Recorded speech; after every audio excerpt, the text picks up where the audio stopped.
ថ្ងៃនេះព្រឹត្តិការណ៍បន្លកបៃតងจะมีការតាំងប្រព័ន្ធក៏ដូចជាការចែកខ្លួនធ្វើអាយដាម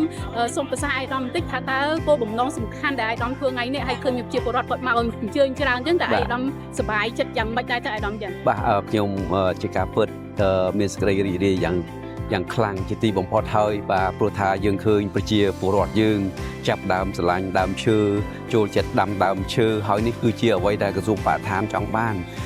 យើងចង់ឲ្យប្រជាជនយើងចូលរួមធ្វើយ៉ាងណាពង្រីកគម្របព្រៃឈើរបស់កម្ពុជាយើងជួយជំរុញកម្ពុជាយើងឲ្យមានគម្របព្រៃឈើកាន់តែធំឡើងដើម្បីឈានឆ្ពោះទៅកាត់បន្ថយ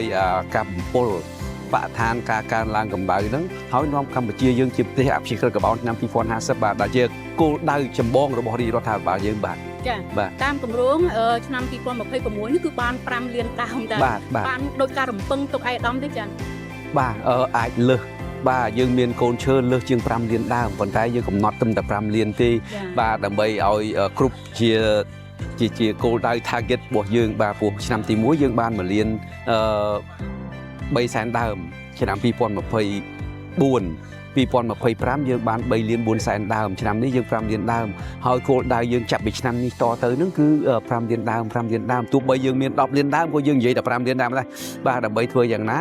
វាជាសុចនាករមួយជាតួលេខមួយដើម្បីនាំកម្ពុជាយើងឈានឆ្ពោះទៅសម្រេចបានគោលដៅរបស់រាជរដ្ឋាភិបាលបាទឆ្នាំ2050បាទជាបទពិសោធន៍កន្លងមកតើអ្វីទៅជាឧបសគ្គក្នុងការអភិរក្សបរិស្ថានកម្ពុជា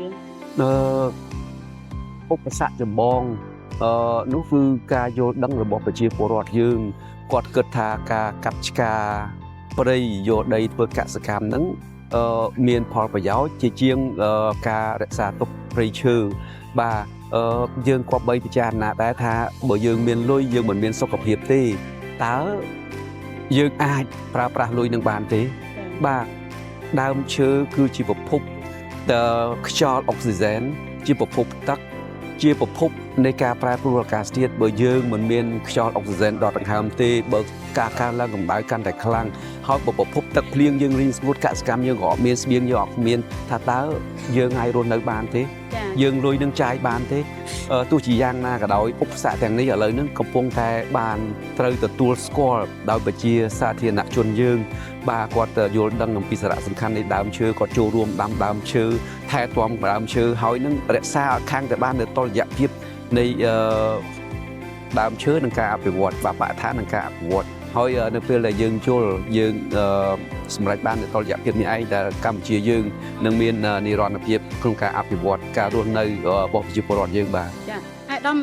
មរំពឹងថានៅក្នុងអាណត្តិអាយដាមធ្វើជារដ្ឋមន្ត្រីក្រសួងបរិស្ថាននេះតើកម្ពុជានឹងឈរដល់ចំណុចណានៅក្នុងការអភិរក្សព្រៃឈើដែរខ្ញុំសង្ឃឹមថាខ្ញុំដាំដើមឈើបានច្រើនជាងគេកាប់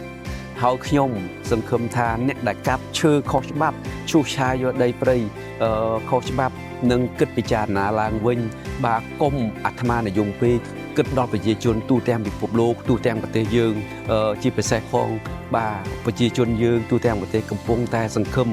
ទៅលើព្រៃឈើដែលជាសួតរបស់ពួកគាត់ដែលជាសក្តីសង្ឃឹមនៃខ្យល់បរិសុទ្ធក្តីសង្ឃឹមនៃការអភិវឌ្ឍវិស័យកសិកម្ម